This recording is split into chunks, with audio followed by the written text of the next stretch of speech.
Assalamu alaikum. Selamat sore, good evening. And we hope you all had a wonderful weekend. And welcome to our first thematic session for the AIMEP 2025 online program for this year.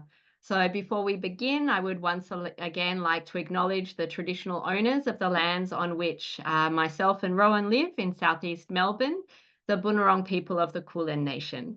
So we'd like to pay our respects to the traditional owners of the lands where we all live and are joining from today, and recognise their continuing connection to land, water and community, and pay our respects to their elders past, present and emerging.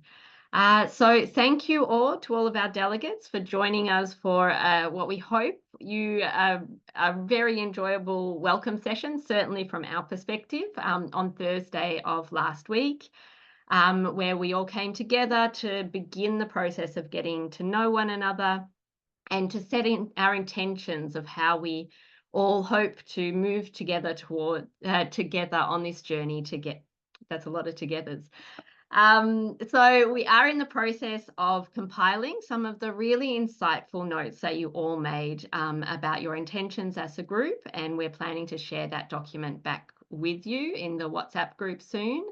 So that you can all have it as a reference and a reminder of both your own intentions and from your fellow delegates as we begin our journey together. So as usual, some brief housekeeping points to start off with. If you haven't done so already, it would be great if you could change your name so that it mentions your name and your location, so that your fellow delegates and also our speakers tonight know where everybody is joining from. And if possible, it would be great if you are able to have your camera on so that we can all see each other. Also, just a reminder that the main session today, not the breakout rooms, will be recorded just as an internal record for all of us who are participating in the program this year. So we do ask that you don't record any audio from the session, just to make sure that we all feel comfortable to speak freely. But you are welcome to take screenshots or screen recordings that don't have any audio in them, if that's something that you would like to do. Okay, it now gives me great pleasure to jump into our topic for this evening, which is an introduction to Islam in Australia. So a very small topic, not challenging at all for our wonderful speakers. We are very pleased to have with us two very knowledgeable speakers from Brisbane and Melbourne in Australia, who will be helping us to learn just a little bit about both the history and the current context of Islam and its rich history here in Australia.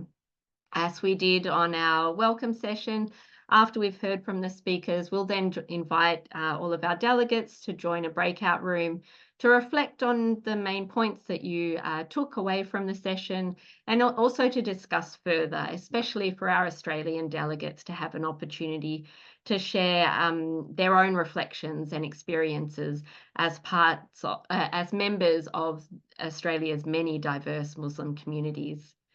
So it now gives me great pleasure to introduce our first speaker for this evening, who will be Professor Halim Raine from Griffith University in Brisbane, which is in Queensland, in Northern Australia. So Halim is a Professor of Islamic Studies, Islam-West Relations and Sociology of Religion. He has written many books and articles about Islam in the West and Australia in particular, including a 2020 research study on contemporary Muslim attitudes in Australia. His family also has a very strong and rich historical connection to the Muslim community in Brisbane, including his grandfather, who was the first Australian-born imam to lead the Holland Park Mosque, where, if I'm not mistaken, he was imam for over 40 years. So just before I invite Halim to speak, given that it is our first thematic session, I thought I'd just touch very briefly on how the session will run. Basically, we will invite Halim and Susan to both give their presentations. And as they're speaking, you're very welcome to put any questions that you might have in the chat, along with the name of the speaker. If there's a particular speaker you would like to address that question to. And then once Halim and Susan have both finished, we'll then invite you to present your questions directly to them as part of our Q&A time together. So it's now my pleasure to hand over to Halim. Thank you so much.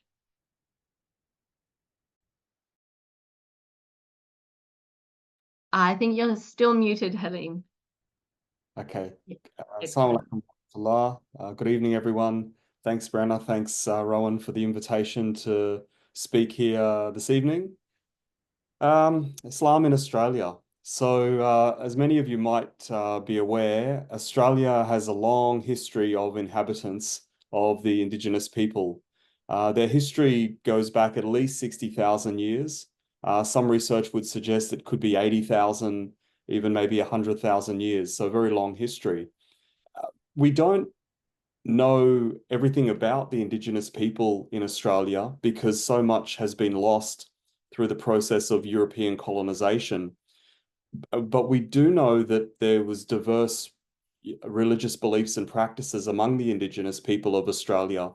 And certainly some of that may have pointed to monotheistic religious beliefs. I know from one of my colleagues here at Griffith University, he's a indigenous Muslim, and in his language, the words for the creator of of everything equate to the all hearing and the all seeing.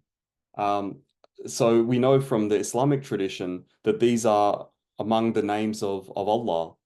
So there's some indication that at least some of the indigenous peoples had a belief in an almighty creator, and they certainly had laws.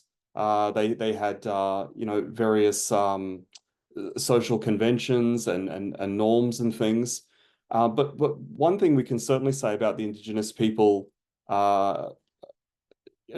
generally, is that they had a very beautiful and remarkable way of life. They coexisted with each other peacefully. They looked after the land. And if you think about our role as Khalifa on the earth, our role as stewards or vicegerents on the earth, what Allah has asked of us is that we come onto this earth and we don't step on the earth with a heavy foot, but we walk on the earth with humility. And certainly the indigenous people of this country demonstrated that for us. They had a beautiful way of life where they cared for one another and they cared for the environment, and they certainly mastered coexistence. If you think about it, there were something like 200 nations of indigenous people inhabiting this country. And for the most part, what we know is that they coexisted with each other peacefully. They looked after what we would call human security, and they they had a symbiotic and a harmonious relationship with each other and with the environment. I just want to tell one beautiful story before I get on to the main part of what I want to say tonight, and that is up the east coast of Australia. If you can see this in Tasmania, and we also have these stories near where we live, where Stradbroke Island is, and then further north up where Gagari is, or it's known as Fraser Island. If you talk to the indigenous people there, they'll tell you stories about how they used to do the fishing. And they did the fishing by having a communication with the dolphins or the killer whales that were, that would migrate up and down the coast. And the schools of dolphins or killer whales would actually swish the fish onto the shore for the indigenous community or tribe that lived there. And then they would, of course, throw a fish back for the dolphin or the killer whale. And you can go up the East Coast and they all have these stories of the same sorts of things, of this relationship with nature.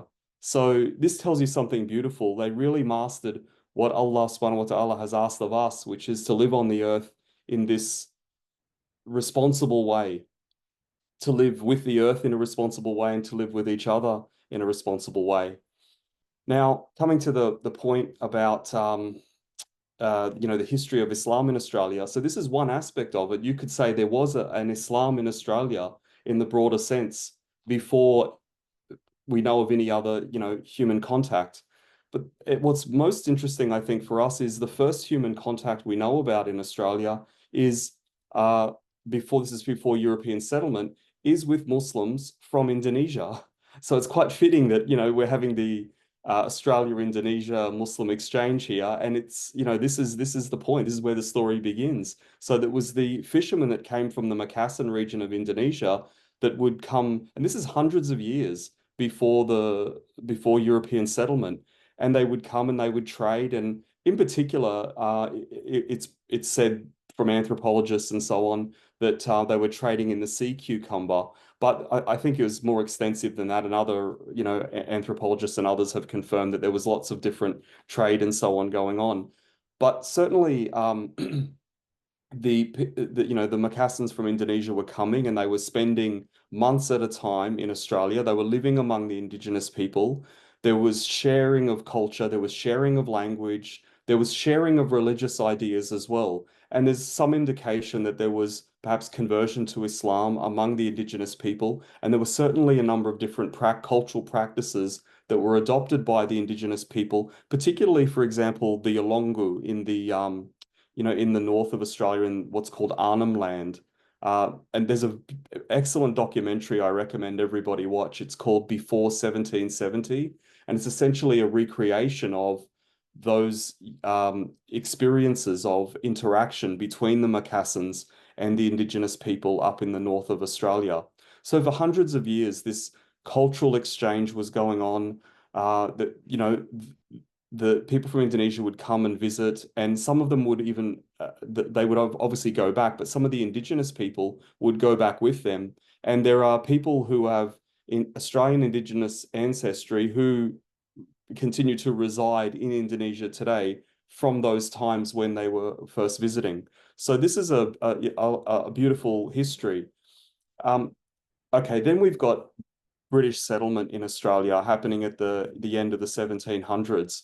And this causes a major disruption to that trade between and that cultural exchange between the Indonesian fishermen from Makassar region coming to Australia. The British stop that. One of the other things the British do, though, is that they bring people to Australia from the other lands that the British had colonized, including from South Asia. So everybody's probably aware that the center of Australia is very arid, lots of desert in there. And so to traverse the desert, you need the right transportation. And at the time, the camel was the most effective way of traversing the desert. So this is how the British essentially explored the interior of Australia, was through the use of camels. So they brought people from South Asia.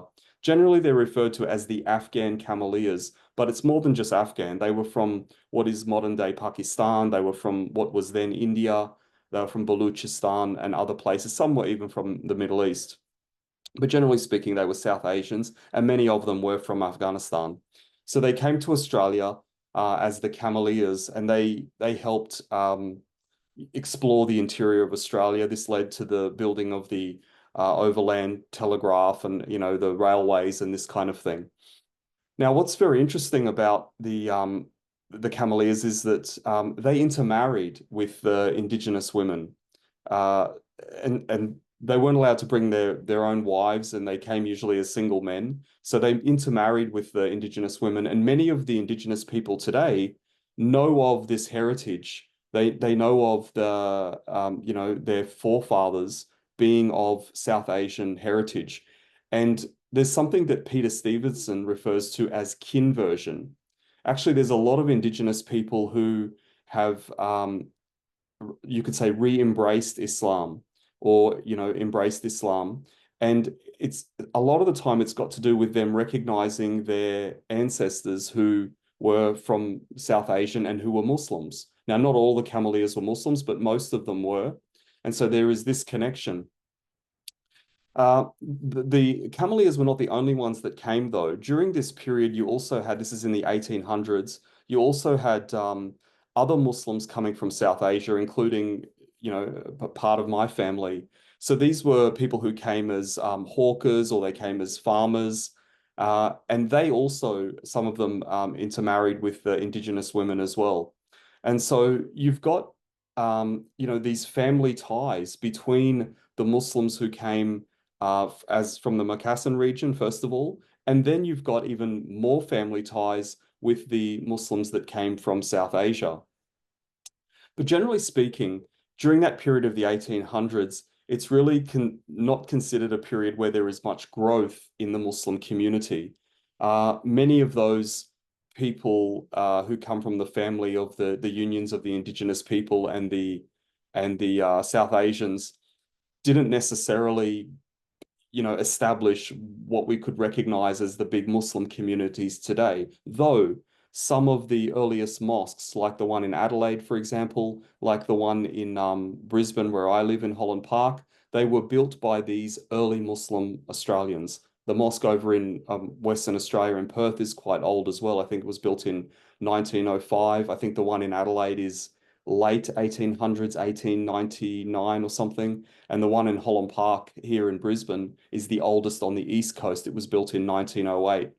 So you have some of the earliest mosques built by these very early Muslim Australians. But it was some decades yet before we would see the real growth of Islam in Australia, or the growth of the Muslim population in Australia. Because between 1908 and the late 1960s, so 1908 was the year that's known as Federation. So this is where Australia essentially becomes, brings all the different states together: Queensland, New South Wales, Victoria, South Australia, Western Australia, etc., and forms the Federation of Australia. That happened in 1901. But in that same year, the government in Australia implemented something called the White Australia Policy, or the Immigration Restriction Act. So this essentially prevented anybody from migrating to Australia who was not of a European background. So you had the Cameleers and the South Asians come in just before that 1901. And then you had a few other Muslims who came in that early period as well, some from Albania, for example, and there was some from the Middle East. But generally, what happened was between 1901 and pretty much until the 1970s, you hardly had any Muslims being able to migrate to Australia. It was just the ones that were here. But after the late 1960s, we had the opening up of Australia's immigration policy program. They repealed the Immigration Restriction Act, and then we have migration of people coming from all over the world. So there were large numbers of Muslims coming in from Turkey, first of all, to fill certain post-war labor shortages we had here in Australia. We also brought many people here from Lebanon. So for a very long time, I still think until today, the Lebanese are probably the largest ethnic group among the Muslims here in Australia, followed by the Turks. And then since that time, since the 1970s, we've had, wave after wave of Muslim migrants coming to the country. Susan will give you more of the demographics, but we have Muslims here from over 160, 170 different countries. So the Muslim community here is highly diverse. But the reason I wanted to bring up that point about, and this is the last point before I hand over to Susan, Dr. Carland, is that I wanted to say that there's a lot of misconceptions about Islam in Australia, and some level of negativity and Islamophobia. And I think it's important for people to understand that there has been a presence of Islam here that predates British colonization of the country. And there's been a long history of good relations between Muslims and the Indigenous Australians, including that very good relationship with the Macassans from Indonesia, and that continued with the first Muslims that came here from those from South Asia. And there has continued to be good relations between the Muslims and the Indigenous population here in Australia, to the extent that if you look at the latest Bureau of Statistics data, which is from 2021, the only religion that's increased among Indigenous Australians is Islam. Every other religion, including the various Christian denominations and even the Indigenous religions, have declined. Islam is the only religion that shows some growth. among the Indigenous population. And I think that the very good relationship that Indigenous people have had with Islam and Muslims is a testament to that. So I'll stop there. Thank you. Thank you so much for that, Halim. And yeah, the connections that you drew with the Indigenous community and that incredibly long history is, yeah, always such a beautiful thing to be reminded of. And our Australian delegates are very lucky this year. They're actually getting to travel to Makassar. So we're hoping that we'll definitely have a meeting or two in there where they can experience a bit more of that historical connection there as well. So yeah, but yes, you absolutely highlighted just the depth and the length of that historical presence that Islam has had in Australia. So we now are very much looking forward to hearing to our second speaker. Oh, and thank you as well for, I noticed one or two people have started adding some questions into the chat. So yeah, that's really helpful to just start our question and answers a little bit later in the piece. So our second speaker, Dr. Susan Carland, is a very well-known author, academic, and social commentator who's based here in Melbourne. Susan is a sociologist of religion and Deputy Director of Research, Impact and Engagement in the School of Social Sciences at Monash University. Her first book, Fighting Islam, Women, Faith and Sexism, explores the way in which Muslim women stand up against sexism, often using religion as their strongest weapon. And she currently sits on the board of the Islamophobia Register Australia and the Victorian Anti-Racism Task Force. So it is our great pleasure to introduce Susan. Thank you so much. Thank you, Brenna. Assalamu alaikum wa rahmatullah, everybody. How absolutely awful to have to follow Halim. He's so impressive and a treasure to our community. Thank you, Halim. That was wonderful. I am like Halim. I'm also a sociologist of religion, and I'm about to give you quite a few statistics. So in an effort to try to be kinder to you all and not bore you too much, let me start my timer as well so I don't rabbit on for too long. I'm also going to share some slides with you just to make it easier. So I'm not just throwing a lot of numbers at you that you can't keep in your head. So I'm going to share my screen. I promise there's not too many. Okay.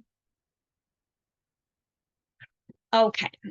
Assuming everybody can see that. Yes, all good for everyone? Okay. It doesn't seem to have appeared just yet, from me anyway. I'm not sure. It says, oh, there we go. I can see it now. All good? Excellent. Okay. So I'm, in the 14 minutes that I have left, I'm going to try to cover contemporary Islam in Australia for you. Halim did an excellent job of covering, I think it was 100,000 years you did in 15 minutes, Halim, which would probably be a world record. I'm going to start from about 2001, simply because that was such a punctuating time for the Australian Muslim community and the broader Australian community. Of course, talking about the September 11 attacks, that had a big impact on Australia. I'm not going to get too much into the details of it for you, but suffice for you to know that not only did September 11 happen and have a big impact in Australia and the way the average Australian thought about Islam and Muslims, most of whom had not given any thought to Islam or Muslims up until then. If they knew anything at all, every chance it was wrong, or they had a very superficial understanding. When September 11 happened and the terrorist attacks happened, it was quite a formative time for many Australians. That was their first time of really thinking about Islam and what they thought Islam was, or what they were being told Islam was. But at the same time in Australia, we had quite a significant refugee crisis. Coincidentally, right at the same time, where we had a boat of asylum seekers, mostly from Afghanistan, come into Australian waters around the same time as September 11. And while that was being battled out in the Australian courts as to whether or not Australia should even let these asylum seekers in, September 11 happened. And so what that did in the Australian imagination was that it fused in Australia's imagination the relationship between not just Islam and terror, but also asylum seekers who are potential terrorists is the way this was framed by quite explicitly by Australian politicians and the media.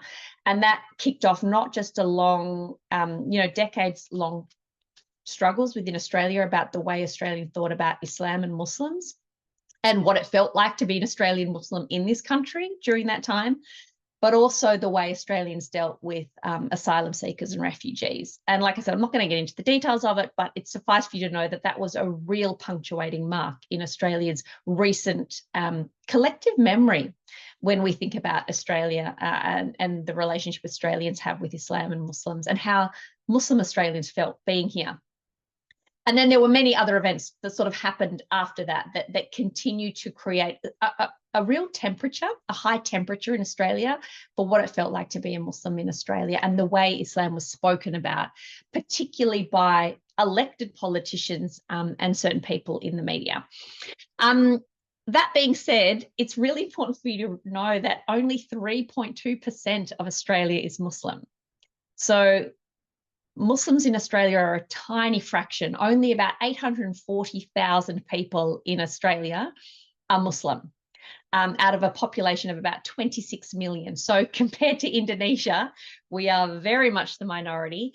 And that minority experience really impacts the way Australian Islam is practiced and lived out and understood. So, for example, what this means for you is that in Australia, we have what our Islam is what I would call an extreme diversity.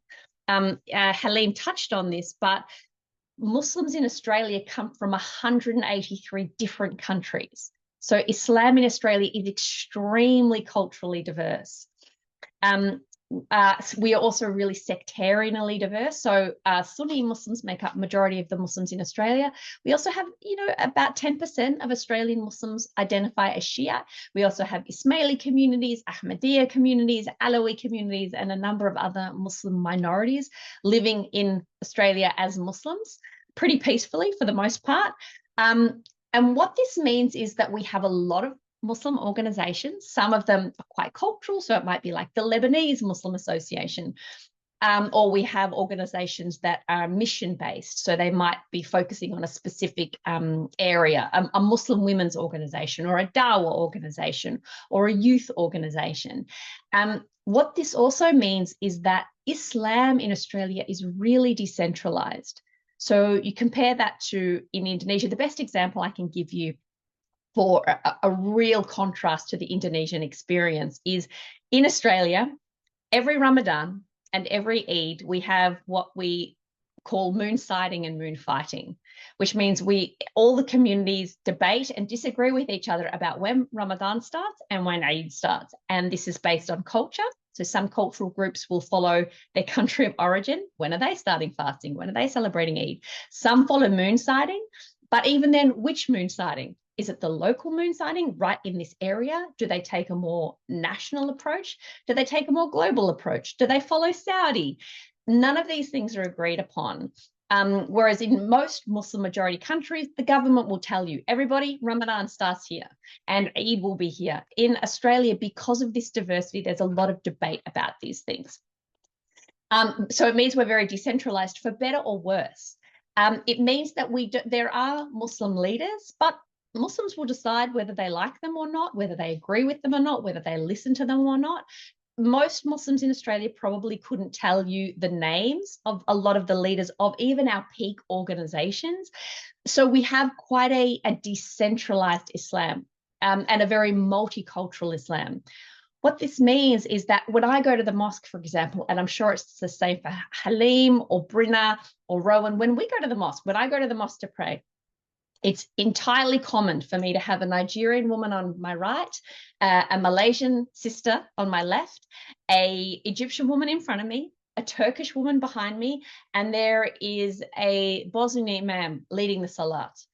It's extremely multicultural. We are always having to crash into different cultural ways of being Muslim, different cultural interpretations, different sectarian ways of being Muslim, different types of being Muslim.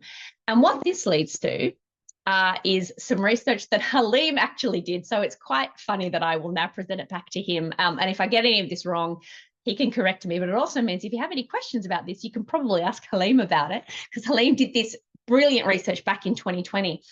But I've just taken a very small snippet of this research because I think it's really illustrative for you to understand in what ways Australian Muslims are unique compared to global Muslims.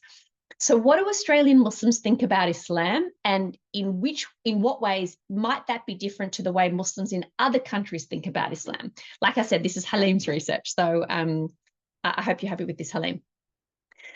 Australian Muslims in this big survey that Halim did, it was back in 2020, it had a very big sample size of Australian Muslims. 88% of Australian Muslims said they are completely or very open to new knowledge about Islam. So they're really quite open-minded to this idea that they don't know everything about Islam. There might be other interpretations or other ways of being Muslim that they don't know about that could actually be legitimate or acceptable. And 73% of Australian Muslims said there is more than one valid interpretation of Islam. Now, globally, this is quite high. Most other Muslim countries, Muslim majority and even Muslim minority countries do not have a figure this high. So to give you a global comparison, and this is just one small snippet of the research, like I said, comparing it to US Muslims, which in many ways are quite similar to Australian Muslims. They're very multicultural, they're a minority, they live in a Western liberal democracy.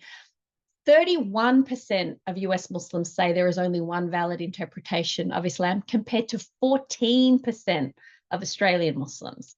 So more than about double the number of US Muslims think that compared to Australian Muslims. Now, this next statistic is a lot, so I'm going to say it to you a couple of times to make sure you get it. Okay, so stay with me.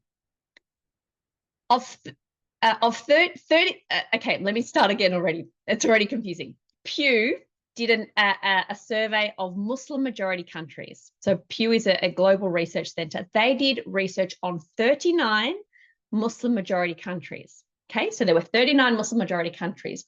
Of those 39 Muslim majority countries, in 32 of them, half or more than half said there was only one correct interpretation of Islam. So 39 Muslim majority countries, within that, there were 32 of them who said half or more than half of the respondents said there is only one correct interpretation of Islam. So you see how unusual Australian Muslims are in this regard. They are uniquely open-minded to different ways of being Muslim.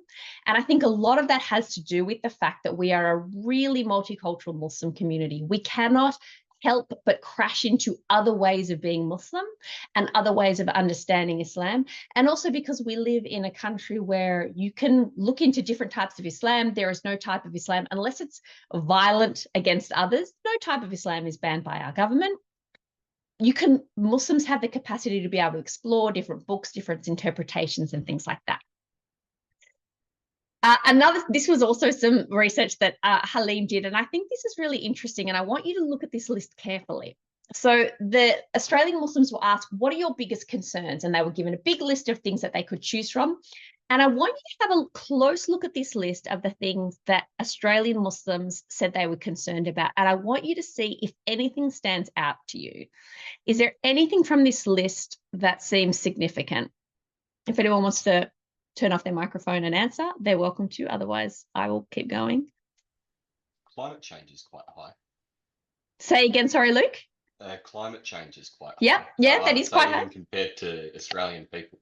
Interesting. Yeah, that's a great observation. Good. Anything else standing out to you about this? Hi, Salam, Dr. Susan. The first one in particular resonates with, I think, all of us, especially mainstream media. Yep, good. Anything else that's significant? One more guess before we move on. Can anyone see anything else that stands out about this list? Except Halim. You're not allowed to answer. Domestic violence? Yes, go on. Sorry, Juliana. Domestic violence, like how high that number is. Does that surprise you that it's that high, does it? Yes, it does. I'm not sure about the rest of like the Australian, like, non-Muslim concerns. I would not put it at 92.7%. Interesting.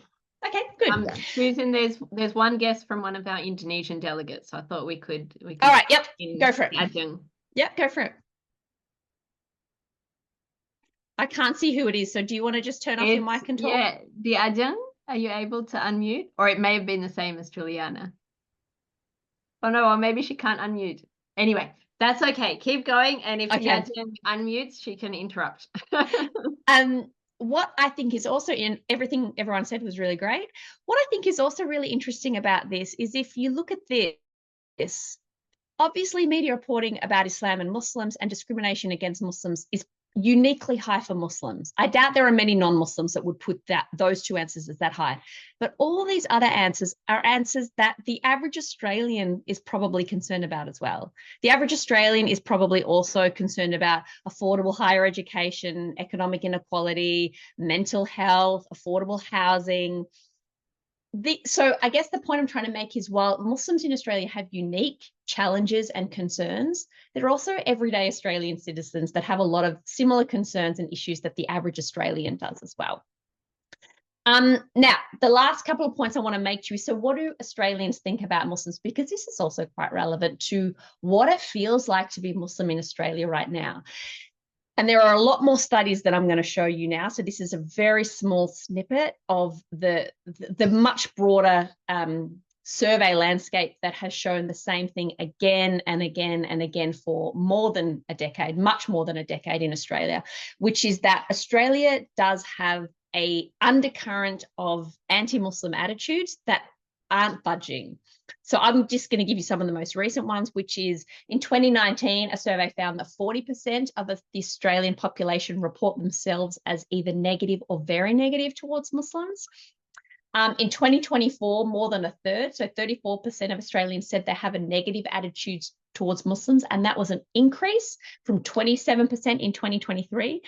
And the latest Islamophobia in Australia report show that Islamophobia was the highest on record and had increased by at least 150% in Australia. Like I said, these attitudes are baked in. These are not new statistics. These sort of studies have been found in Australia for at least a decade and longer. There seems to be a problem with Islamophobia in Australia that has a direct impact on what it feels like to be Muslim in Australia. Now, that being said, I think it's also important we kind of need to understand these two realities of Australia that both coexist for Muslims. On the one hand, Islamophobia is absolutely a real and demonstrable problem in Australia. That's my timer, so I'm going to wrap up. And a real and demonstrable problem in Australia that has had quite serious potential writ large.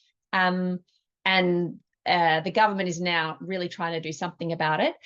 But at the same time, even with these challenges, Muslims in Australia are doing really interesting, creative, important things like the Islamic Museum of Australia. If you get a chance, I really encourage you to visit. It's run all these awards. Over here are the Ramadan markets that happen in Lakemba every year that started very organically by local Australian Muslims that now literally bring millions of people every year to go, most of them non-Muslim. Australian Fashion Week had a dedicated Muslim hijabi and modest fashion runway. And this last one I love and I want to show you to finish on because I think it's a nice example of the reality. Islamophobia is a reality in Australia, but there are also a lot of organizations which aren't government organizations that are also trying to facilitate Muslim life in Australia and make Muslims feel welcome and included in Australia and facilitate their religious lives in Australia. So this bottom picture down on the right, the bottom right picture with the green carpet, does anyone want to take a guess as to what that is? Or does anyone know what that is? All right. I'm guessing no. Prayer room? Yes. Do you know where that is, Ala? I'm going to just guess MCG. I'm just going to put it out there. Yeah, it is. This is the prayer room in the MCG, which is the Melbourne Cricket Ground, the biggest sports stadium in the Southern Hemisphere, actually. It's privately owned. This is not a government organisation. This is privately owned. And they wanted to have a prayer room so Muslims who go to watch the football or the cricket or the rugby or go and watch many of the concerts that play at this stadium have somewhere to pray. And so they put it out to tender, and a Muslim architect designed this space, and he incorporated the Islamic architectural ethos of musallas and mosques reflecting the environment in which they found themselves. So he designed the grass to look like he designed the carpet to look like the grass out in the sports stadium. The lines, which are actually the football lines, show Muslims which way to pray, which way Qibla is. The wood, you notice the wood paneling around the edge, he put the different colored wood there to show the multicultural crowd that goes to the football. And the bit above the mihrab, that blue, is to represent the sky that is above the football stadium. So Islamophobia is a problem in Australia, but we also have these wonderful examples of Muslims flourishing, just often despite the challenges they face, but also non-Muslim organizations trying to facilitate the full inclusion and acceptance and religious life of Muslims in Australia as well. And these two things exist at the same time. All right, that is it from me. Amazing. Thank you so much, Susan, to both of our speakers for doing such an incredible job of really picking out such important and salient examples from the incredible diversity that is Australian Islam. But I think you both, really highlighted some really important and really interesting aspects. Susan, the statistics that you pulled out and the reflection of the diversity which we also reflect in this room today. Okay, we now have lots of questions. So I might start off, Helene, people were very interested in the connections that you made with Indigenous Australia. So I might start by inviting Mashiba. If you're able to, I can see that you're walking, but if you're able to ask your question, that would be great. Yeah, I'm able to asking the question. I'm sorry. No problem, Uh, please go ahead. yeah.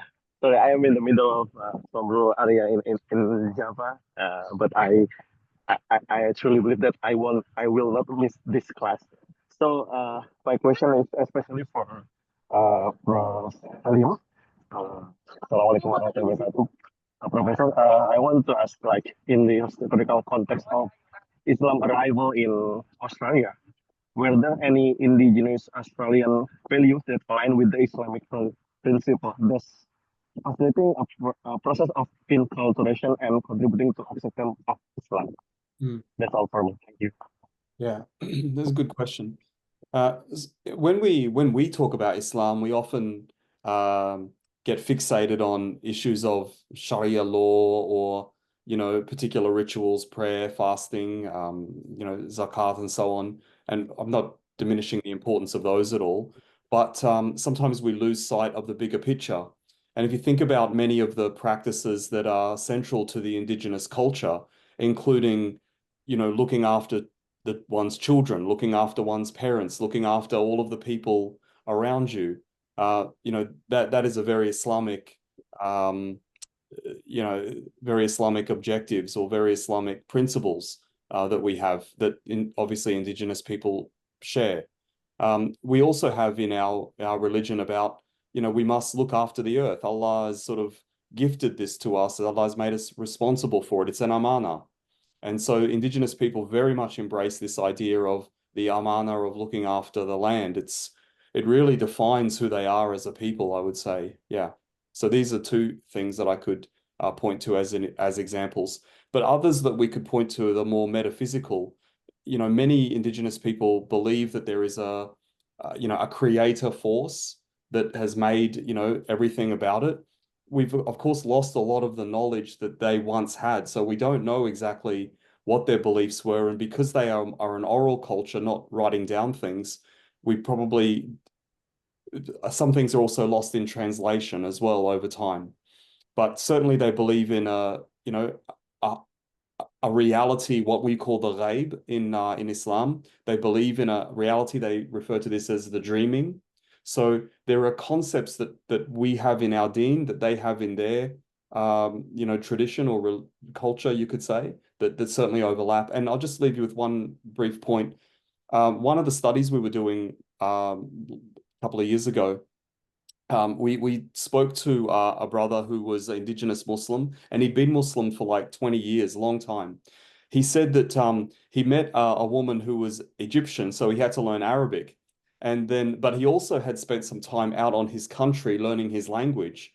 And so once he took away English and was able to understand Islamic concepts in the original Arabic, and then he would understand these similar concepts in his indigenous language, he saw the interconnection between those things. And so I think that, you know, as we see more indigenous people increase in their knowledge and understanding of Islam and in their own culture, they will, I think, give us the knowledge and understanding of the interconnections between their faith and traditions and our religion. I think that's something that we could perhaps look forward to.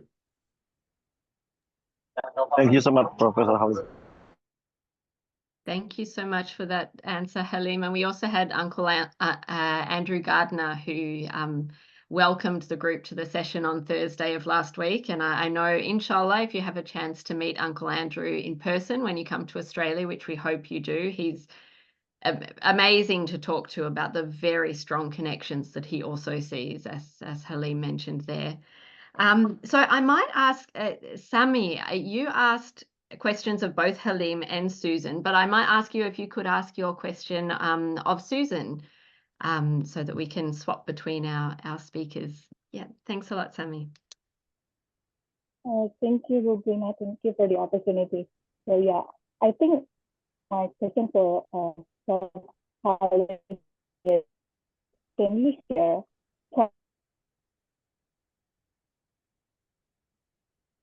Your audio is not very clear. climate appreciation? Oh, sorry. Wait a second.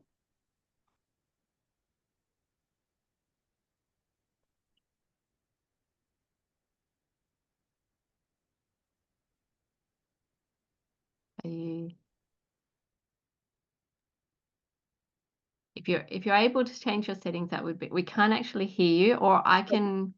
Yeah, try. Do you want to try once more? Yes. Can you Okay, hear that's me? much clearer. Yes, yeah. All right. Thank you, Rubina. Thank you. Sorry for that. So Okay. yeah. If you could start with your question for Susan, that would be great. Oh, all right, sure.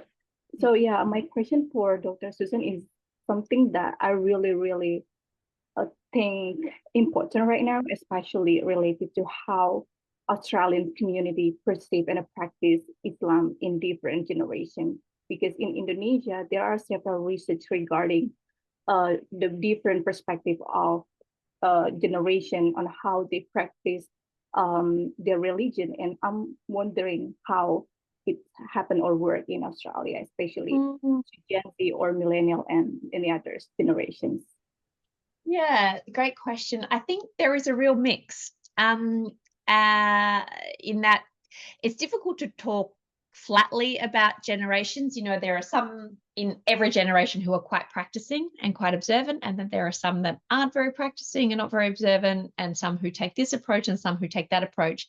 That being said, there is certainly a distinction if the parents are first generation Australian. So the parents have perhaps migrated and come to Australia, and then their children were born here.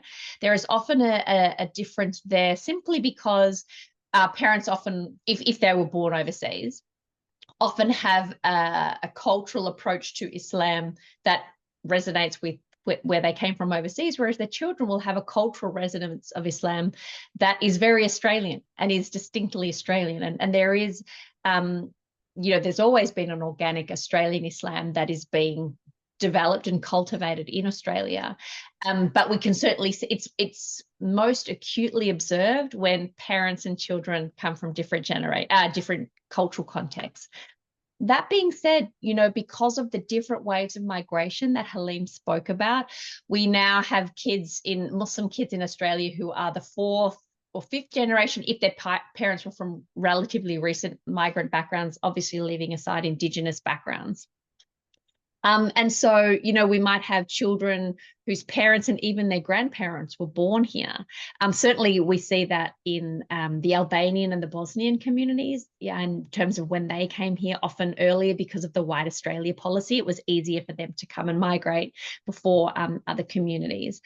And we see a real mix. We see some who have drifted away from the religion altogether. And then we can often see also kids who are even more religious than their parents. And part of that can be because they are Australian, that is how they see their culture. They might see themselves as Lebanese Australian or Turkish Australian, but they are also very much Australian. They were born here. They will often need to reconsider their faith, the faith that they were born into, in a way that their parents didn't, because we are always asked about it here. Your Australian classmates are always asking you, why do you wear that thing on your head? Why can't you drink alcohol? So they were often being challenged about it in a way that perhaps their parents, if they were migrants, weren't.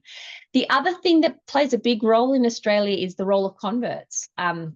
We do have quite a few converts in Australia, and interestingly, and I work with converts in Melbourne, and speaking to colleagues who work with converts in different states in Australia, there's been quite an interesting increase in people wanting to become Muslim since COVID, and then another spike in interest with October 7, and then the war on Gaza has precipitated a remarkable interest in Islam and people becoming Muslim.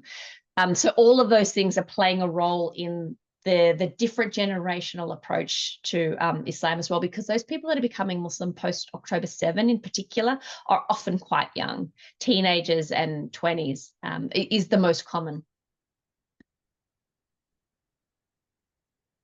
If I could Yeah. if I could just add a point there, that survey that we did that Susan was quoting from found that about 15 or nearly 16% of our respondents were converts. Now, we were trying to get a sense of how many Muslims in Australia are converted to Islam. So we deliberately didn't advertise the survey to convert groups. And we were monitoring all throughout as the results were coming in, what was the percentage of people who were converts to Islam. And so at 200 completes, at 4, at 6, at 800 completes, at 1,000 completes, we were consistently seeing about 15 or 16% of the survey respondents were converts to Islam. So it gives us some degree of confidence that, around this number, 15% of Muslims in Australia are converts to Islam, which puts us a little bit higher than Europe, and but a little bit less than the United States. And the United States is probably quite high because of the African American community. Yeah.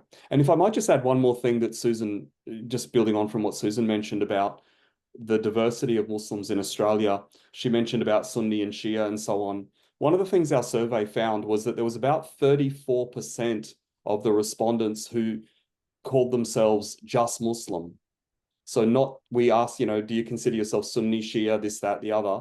And 34% declared themselves to be just Muslim, indicating to us they didn't want to identify with one of these sectarian divisions or the other. And I think that speaks to Susan's point about in Australia, Muslims are developing for themselves, I'm not saying to say a new Islam, but an Islam that is transcending the various cultural differences and cultural influences that are brought here. She mentioned, 180 different, backgrounds. And so you've got a lot of intermarriage among different cultural groups of Muslims here.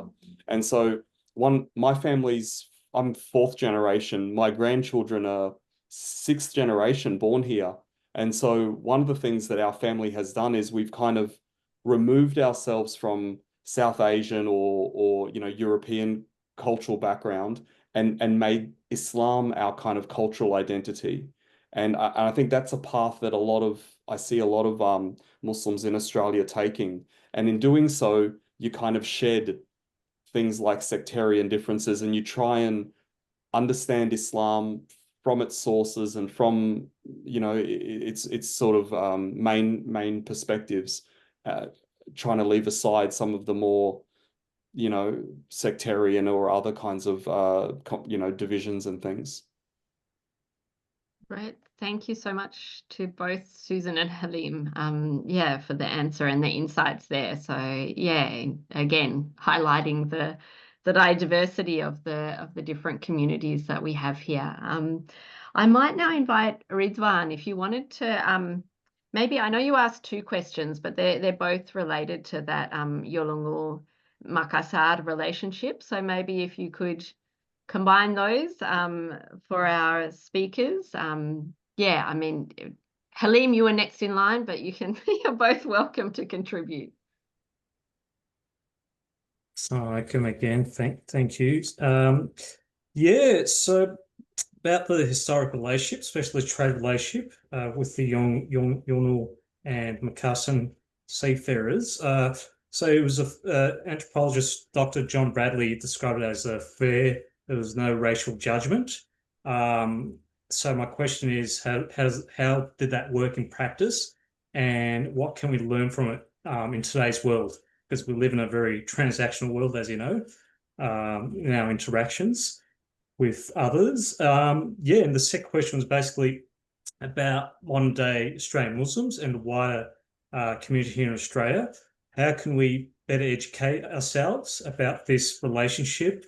Because yeah, there's not much knowledge out there, even within our communities. I mean, you touched on it earlier about Before 1770 documentary, which I did see, which was incredible. Yeah, that was my second question. Thank you. Yeah, well, a lot of this research comes from anthropologists, and they're really just trying to put the pieces together. We haven't, a lot is lost, you know, over time, and you know, because of the severing of that relationship by British colonization. And so, you know, I think Before 1770 does a good job of trying to put those pieces together. And there are some anthropological studies like the one you mentioned.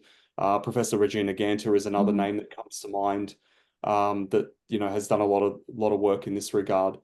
So we can see that there were cultural exchanges and, you know, and so forth. Sorry, there was another point to your question. Can you just repeat that? There was one part of it there that was something else. Like for Australian Muslims today and the wider Australian community, how can we better educate ourselves? Can government play a role here, or is it incumbent on the community at large? No, I think you asked something about why it worked, and I think this is something that is inherent in Islam and among Muslims. Unlike Europeans, that when Europeans sort of began to form nation states and the concept of nationalism, it was done in a way that was very much focused on, you know, a single religious identity, a single cultural identity, and a single national identity. Compare that to pre-modern Muslim states like the Ottomans or the Abbasid, or, you know, Umayyad, or, you know, whichever of the, you know, Ayyubid or Fatimid, whichever you want to look at.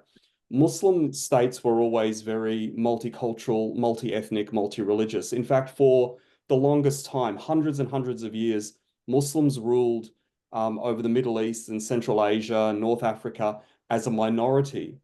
The majority of the population were non-Muslim.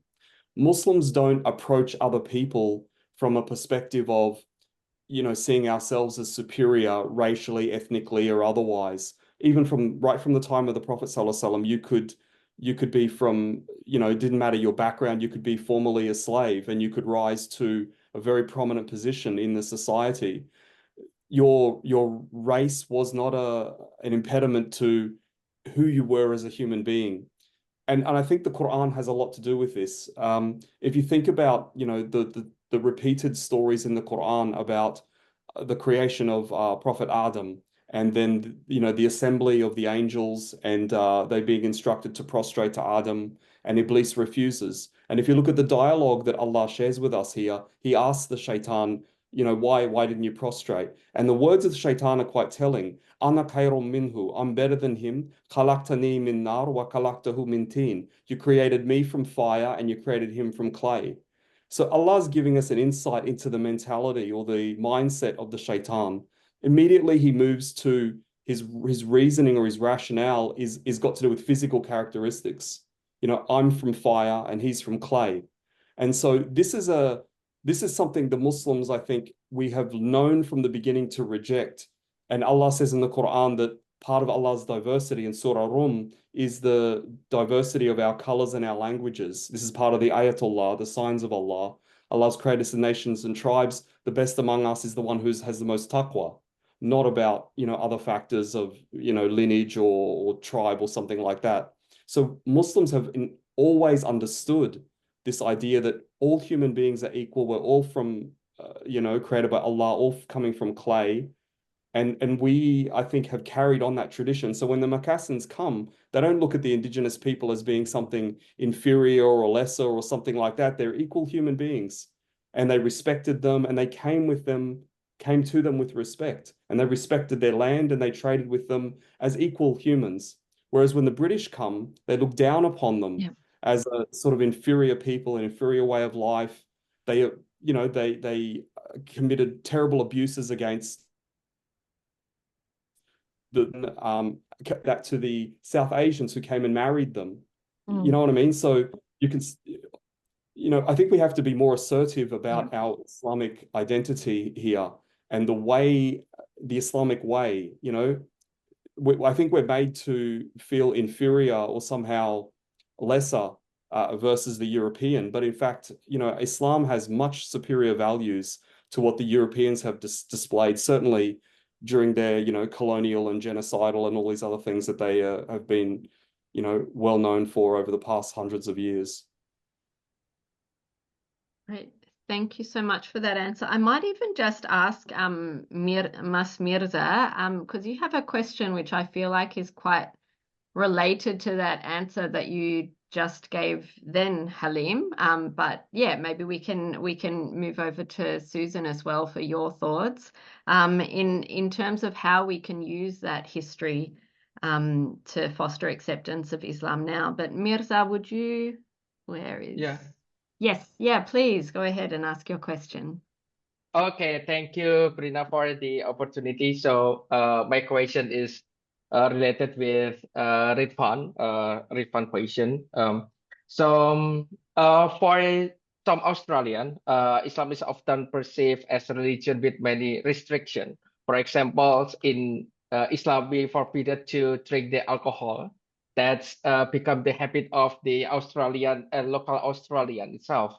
So, however, we know that our history, Islam from Makassar, especially fishermen and traders, had established peaceful and respectful relation with indigenous communities in Northern Australia.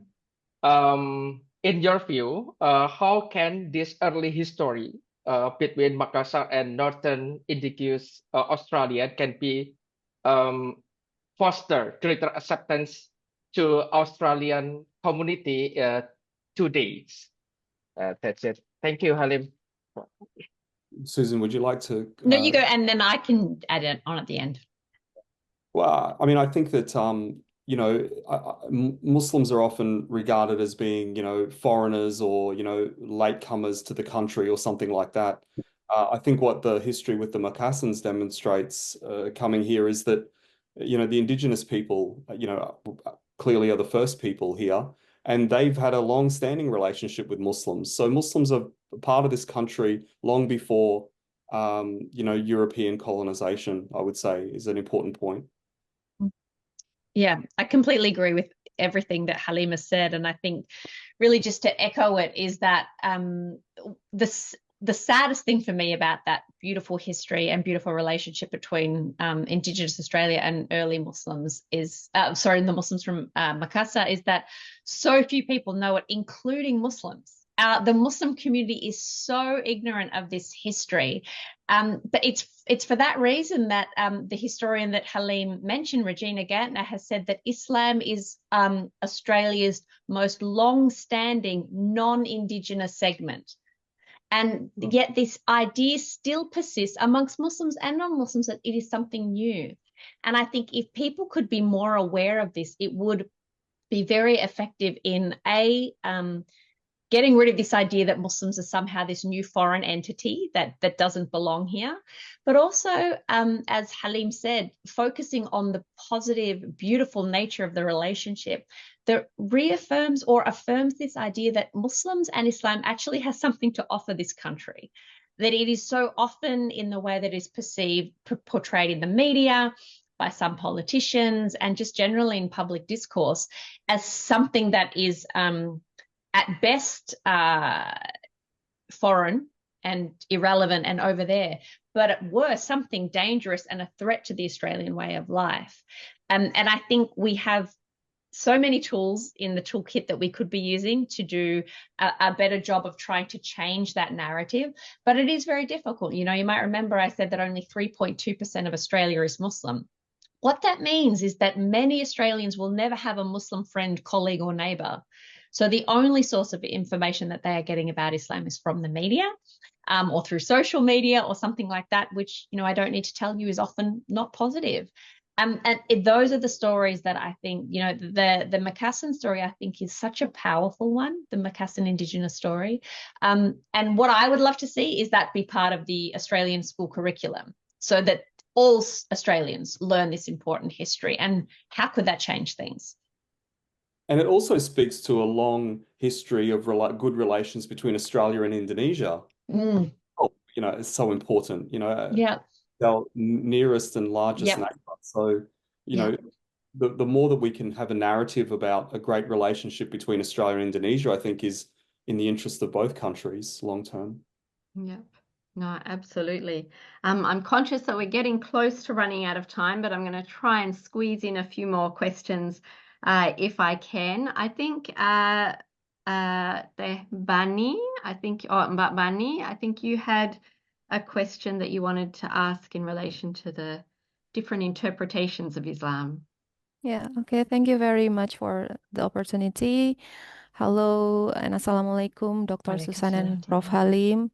Yeah, so actually I intrigued with the data that a high number of Australian Muslims see multiple valid interpretation of Islam, which is not like that in Indonesia.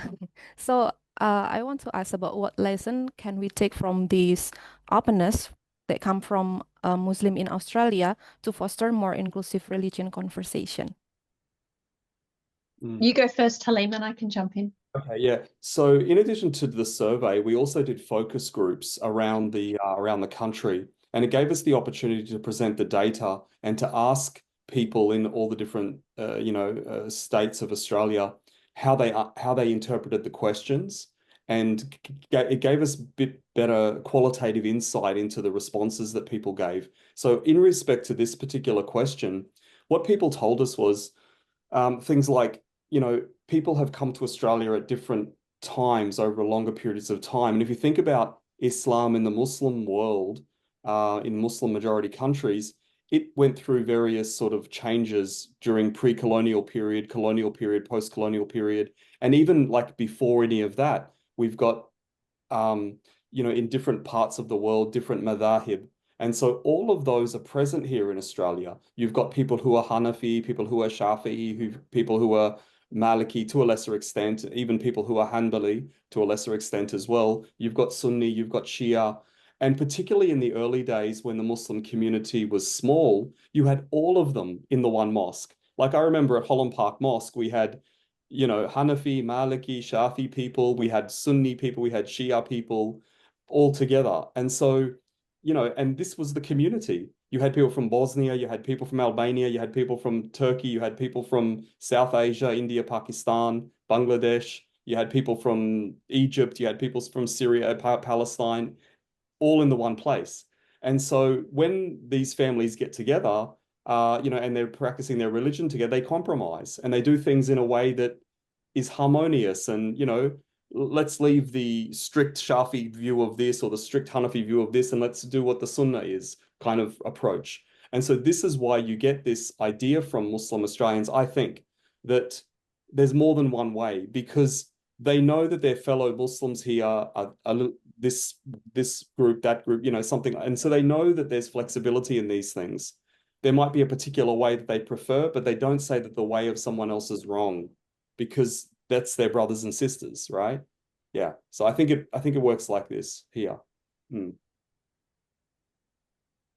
Susan, did you want to add? No, I'm very conscious of time, and I know there are other questions. Yep. So yeah, no, we are. So I'm going to do something that's always a little bit risky, I'm going to ask two delegates to ask both of their questions because, as I'm sure will be clear to our speakers, they may be interrelated. So Kudrat, if you'd like to ask your question, followed by Erin, both to do with leadership and politics. So Kudrat, if you're, oh, I'm not sure if you're able to unmute.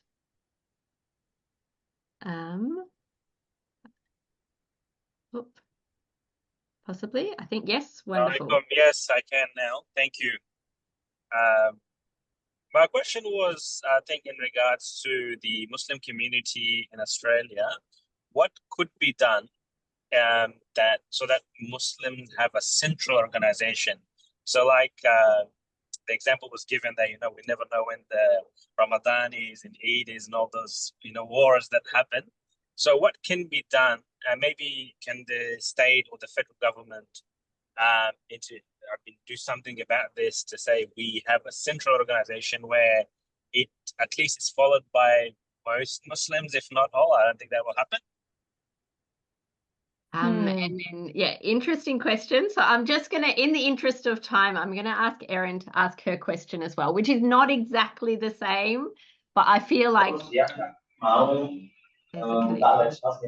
okay.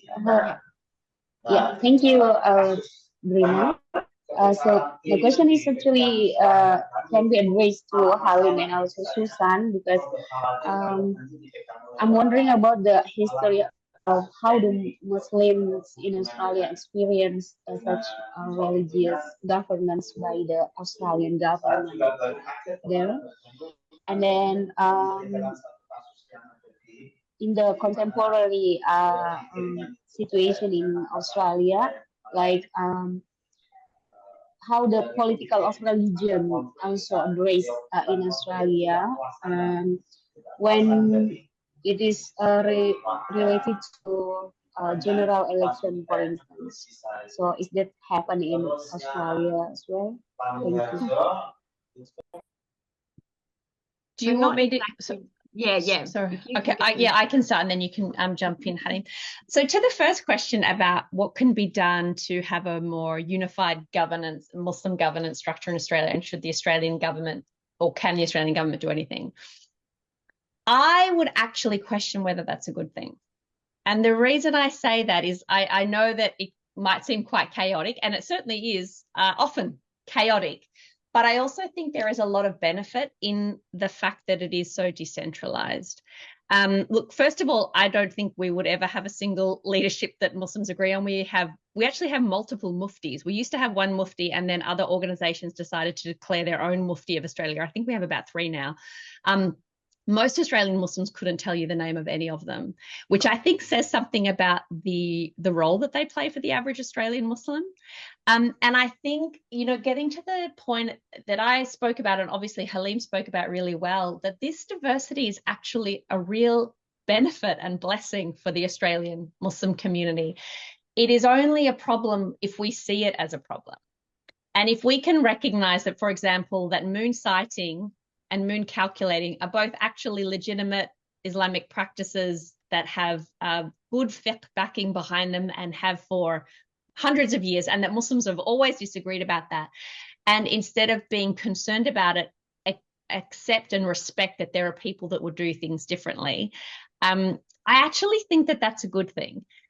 So to be honest, I'm not actually sure Australian Muslims would ever accept a single leader, because we are so diverse. Who would be that one leader? I'm not actually sure that it's needed. And I also think if the Australian government tried to get involved in that process, Muslim Australians would get very agitated by it. I don't think they want the Australian government getting involved in their religious practices. So I know that it does seem chaotic, and like I said, it often is, but I still actually think that I think that is actually better than trying to force a single form of governance or leadership, because it means every Muslim, whatever their cultural background, whatever their sectarian background, can find their place in Australia and find their religious community and their mosque or their organization and practice Islam the way that they want to and the way that makes sense to them. So, yeah, I actually am not sure it would be a good idea. Halima, perhaps you have a counter idea. Yeah, I think many Muslims like the idea of Muslims in Australia being unified, like, for example, starting Ramadan the same day, having Eid on the same day. Uh, I think our problem is with our leadership, and our leaders don't follow their leaders. And what I mean by that is the imams. Like, for example, we have the National Imams Council, and the central imam, the leader of the imams will say that Eid is a particular day, but the imams that are underneath him won't follow, like they're part of his council, but they won't follow him.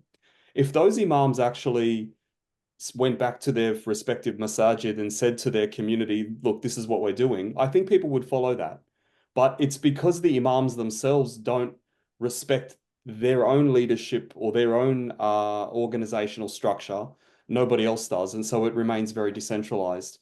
I think Susan is absolutely right. If nobody wants the government involved, it'll be a poison if the government tried to get involved with our religious affairs. They have no credibility, or it's just completely inappropriate. Nobody would stand for that. And we can see the problems that has arisen just with, like, for example, the appointment of the Islamophobia envoy. Because it was a government appointment, it came with so many issues. So definitely, anything the government tries to do is going to be problematic for us. We have to work these things out ourselves. I think there is some blessing in the diversity, but I think generally speaking, people do want more unity. But the imams have got to be the ones that are willing to sacrifice something to make that happen. And if they did, I think people would follow. But because they don't respect each other and follow the leadership that they appoint, nobody follows. So I think this is where we're at. Thank you both so much. I think my attempt to have two questions in one didn't quite work. So we didn't quite make it to Erin's question, but your answers to Kudrat's question were both really interesting, both reflecting on different aspects of that. But Erin, I can tell you that I'm sure that our Australian delegates will be able to tell you a little bit about the politicization of Islam in Australia and how that's worked, especially in our most recent federal election. So inshallah, hopefully that's a question that we can get to in our breakout room discussion. Yes. Yeah. Yep, sure. Well, in the most recent election, we had the Muslim Votes Matter group, and we had the Muslim Vote as well. And so I think this was the first election where Muslims got serious about being politically organized. So this is the start of that process, I think. And I think that going forward, I think Muslims will be more politically conscious and politically active and politically organized. So I think that we'll start to see more of that among Muslims in Australia. I think Muslims appreciate the value of our numbers and the potential influence that we can have. I don't know if this particular election went the way that the Muslim Votes Matter or whatever other groups were anticipating, but we sort of ended up in the middle. We didn't get the worst case situation, which would have been for a Liberal coalition government to get elected. Nor did we get the best situation, which would have been more independence. Instead, we got Labor. So it's, they're not as bad as what we could have been stuck with, I guess. Yep. Yeah, great. Did you want to add something very briefly, Susan? I think we've got No, I'm very conscious of the time and that I've probably spoken too much already. No, excellent. Thank you so much. And I mean, there's also been a comment about the role of Palestine, and I've certainly heard some Muslim leaders talking about the role that has played in bringing together some Muslim communities to some extent. But yeah, I feel like there's lots for people to talk about in the breakout rooms. But before we move into there, I'm really sorry that I wasn't able to get to all of the questions, because there were still some other great questions there as well. So please do keep your questions for the breakout rooms. Also, you'll notice in the speaker document that we've shared with all of you, Susan and Halim have very generously shared either their LinkedIn or other contact details there. So if you have something that you'd really like to ask them, you can connect in that space as well. But you have some wonderful Australian Muslims here that you can absolutely ask questions of in your breakout rooms. So before we do that, could everyone please join me in giving a very heartfelt thank you to our wonderful speakers this evening who did a fantastic job of really summarizing an incredibly complex set of different topics and distilling some excellent points for us all here today. So thank you so much, Susan and Halim, for making the time to be with us here.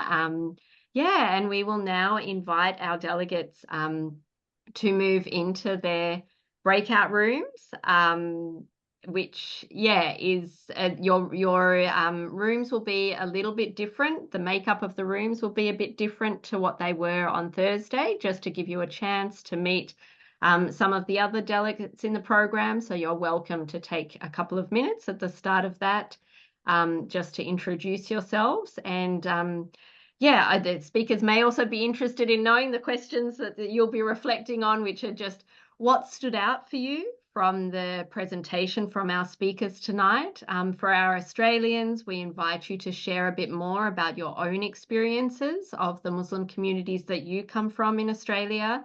And for Indonesians, what differences or similarities did you notice between the expression of Islam in Australia and Indonesia?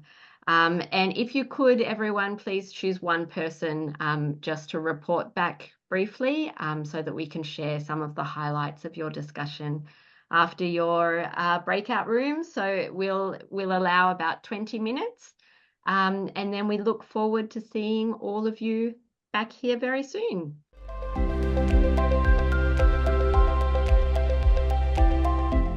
Okay, Assalamualaikum and welcome back, everybody. Waalaikumsalam. We are in the middle of conversation, Brina. I can see there's a particular smile that people have when they're like, oh, we were just in the middle of talking. And it's a smile that you have when you come back to the room where it's like, oh,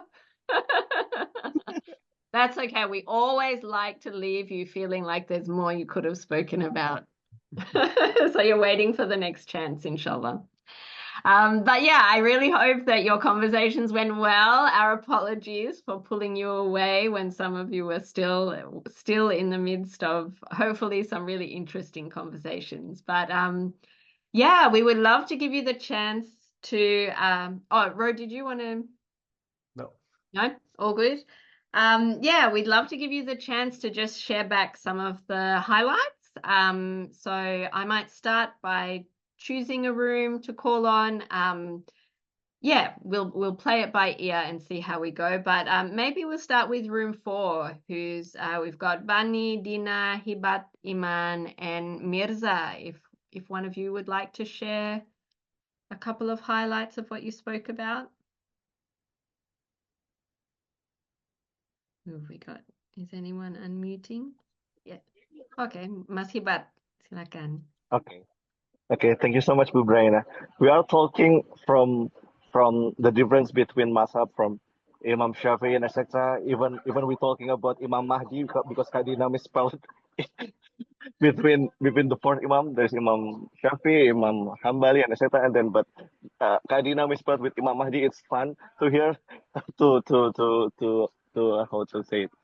Yeah, it's fun. And then we are talking about the difference between in Indonesia we have 2 biggest organization of Islam like NU and Muhammadiyah, and then we explain that to Iman because Iman the only Australian in our group. So Mas Mirza try to explain what's the difference between NU and Muhammadiyah in 30 seconds. to make clear what's the difference between that.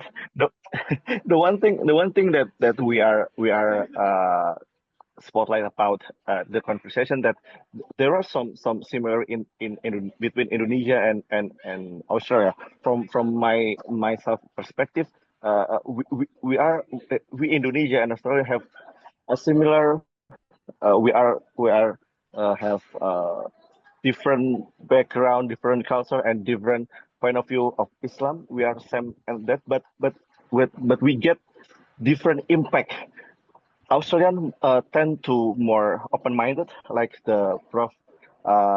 Halim and the speakers before tell us. But in Indonesia, we still, yeah, there is some impact because of the difference in Indonesia. We are still debating at some point and etc. But it's quite interesting that even though Indonesia is one of the majority Muslim country, that we still lack some of value from Australian Muslim, like the open mind, itself, like the open.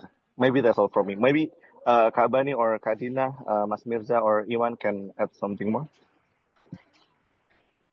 Yeah, no, excellent. Yeah, no, it's really interesting, the points of difference and similarities, and I'd be very curious to know how your discussion went about the different imams. Maybe I'll move on to other rooms, and then at the end, if there's anyone who wants to add in a little bit extra, you'd be welcome to. So perhaps just to pull a number out, maybe room number 2, the Ajeng, Ismi, Juliana, Luke, and Mas Mujib, if someone wanted to share something from your room.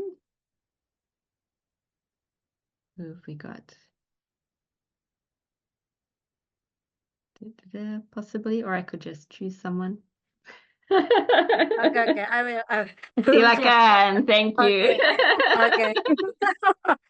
I wait for maybe my friends in the same room to share. Okay, because no one opened the mic, so I will begin to share. I really, we have like interesting discussion. Especially, I was very touched by the story of Julian about her experience in the mid of the riots happen in Australia because she is Muslim, and how she faced the challenges in the community because she wear hijab, so she changed the style of the hijab because she got comments from the university friends, I think, if I'm not wrong, Julian. And also we have a nice discussion about Luke because Luke is uh, what a new person who come to Islam, and that's really interesting.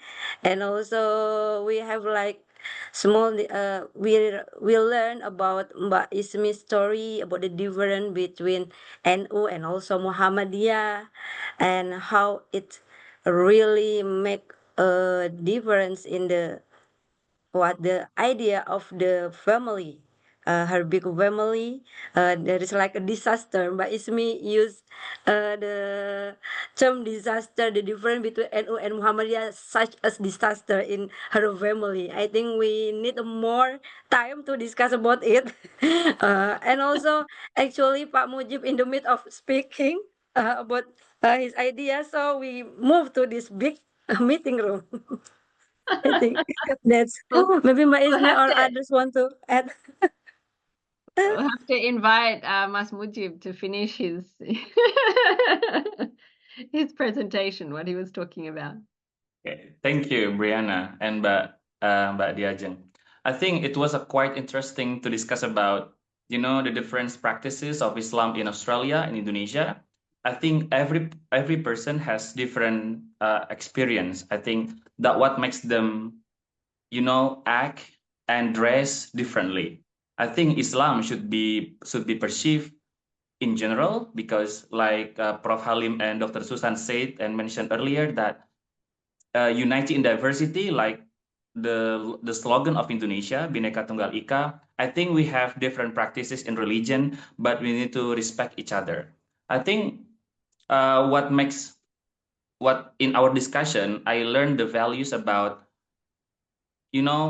Muslim group should not be the challenges and barrier to unite us all in different color, culture, and also languages. I think what Mbak Ismi experienced during her sadness because of losing her father, and then the practices of, like dua, like we mentioned in NU, Nahdlatul Ulama said that tahlil. So just because of whether we want to practice tahlil or not, after the death of someone's family member, it become the riot and disaster in the family. So, I think in our community, in our society, still think that Nahdlatul Ulama, NU, Muhammadiyah, which is they are actually Muslim community, but they make it as a religion. I think the community that we have NU Muhammadiyah as the two major Muslim group in Indonesia should not be put as the belief or the religion itself. It's just a group of people. We have different practices in Islam,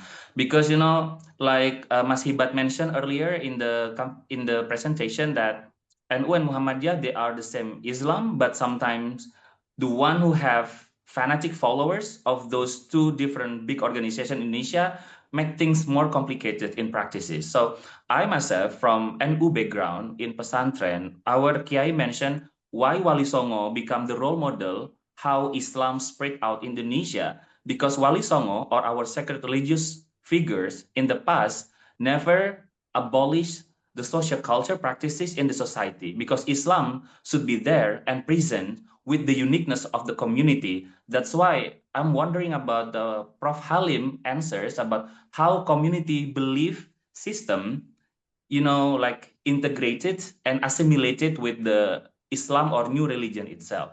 So I think the discussion is quite interesting. I think Juliana also mentioned about the hard time when she had to grow up in the middle of 9/11 after that event, how the minority of Muslim in Australia should survive in the middle of Islamophobia, hate speech, and cynical comment and cynical look from the neighbors or any other Australian. I think it also happened toward the minority of Christian Indonesia. That's why I'm trying to educate my students in the classroom. We also have regulation in our education bureau, which covers 7,000 students, in order to be able to embrace the diversity and then never talk about what we believe in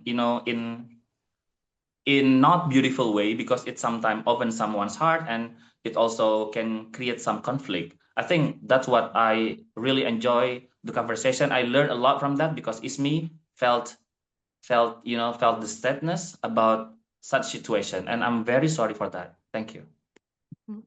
Thank you so much for Thank that, you Mas so Muji. much, Mas Muji, for sharing and for point out and make it very clear for everyone. Thank you so much. I'm so sorry, everyone in my room, because I become too emotional when I'm telling about this.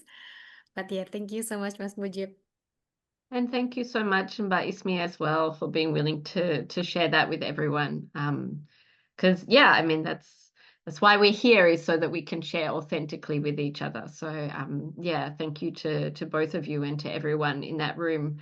I might just very quickly, if there's anyone from room one, yeah, if we could get just a very short reflection from the last two rooms. Room one was Mas Fatur, Teh Anissa, Mbak Erin, and Ridwan. If there's perhaps one person who could just tell us a brief highlight or two. I think I can give just a brief highlight from the room one. We started our discussion from personal experiences, history, and moving on to Islam in Australia in general, and even politics. I think it's quite heavy conversation back then. And then the key takeaway for me was that Muslims in both Indonesia and Australia also experience misunderstanding from other communities.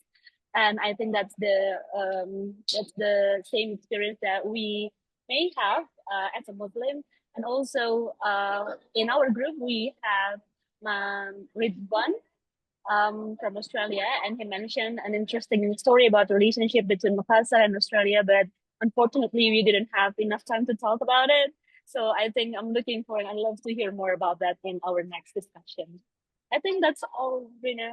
Yeah, great. Thank you so much. I guess this is a good point to remind you all that you all have, for many people, social media contact details, but contact details of some description in your delegate profile document. So you can also connect in different spaces there as well. And our WhatsApp group. I have a feeling our WhatsApp group may be a bit busy after tonight. All right, room number 3, I think we have left. Just a quick reflection from Ala, Mas Darul, Kudrat, and Kak Sami. Do we have someone? I was gonna, because they were asking the questions, I wanted to hear their insight, but I'm happy to share for the group. So it was really great because there was a lot of interesting dialogue around our experience, Gudrat and I being migrants in Australia, and how we've interacted with Indigenous and how we assimilated and how did we feel being a part of Australia. One of my own insights from Darul, who came from a boarding school, an Islamic boarding school, he said I thought this was really cool. He said one of the interesting insights was the data that was shared by Susan, and his own data, as in like Indonesia data, that there were single-led views of Islam, where he was sharing in like boarding school, they actually are exposed to so many different interpretations of Islam, and so yeah, that was quite interesting to see.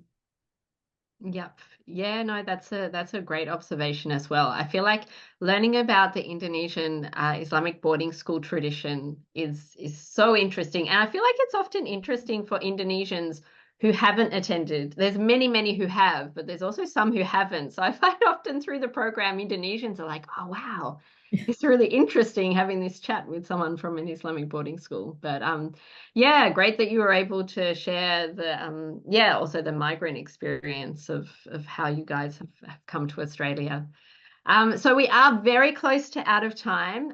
There's 2 main things that I wanted to mention. One is that our next session will be on Thursday at the same time as today, and we're really looking forward to hearing from Haza Min Fadli Rabbi from Yogyakarta, and Dr. Eva Fahrunisa, who is based in Canberra, who are both amazing speakers who will be attempting the mammoth effort of summarizing a 15-minute introduction each to the historical and the contemporary experiences of Islam in Indonesia.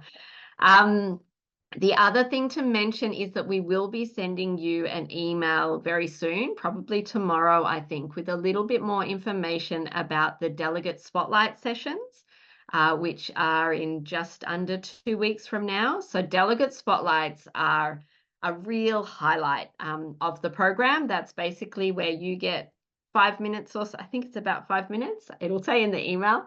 5 minutes to we encourage you to use photos, not too many words on slides, but to just use some photos that capture something about your story that you would like to share with everyone. So it doesn't have to be everything that you do. It doesn't have to necessarily be about your job.